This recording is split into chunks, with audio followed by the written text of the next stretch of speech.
How to change your profile avatar in Devil May Cry Peak of Combat. Hi everyone, welcome back to another video from Crazy Gamer. If you're looking for a way to change your profile avatar in Devil May Cry game, firstly open up your application on your device, and once you're inside the game, tap on the 3 horizontal menu button at the top left corner.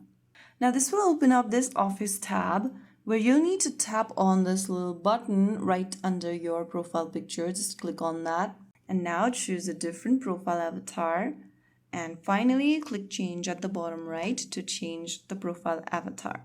Some of the avatars will be unlocked, whereas some of the avatars needs to be unlocked. Keep completing the missions and you'll be able to unlock more avatar and change it whenever you want.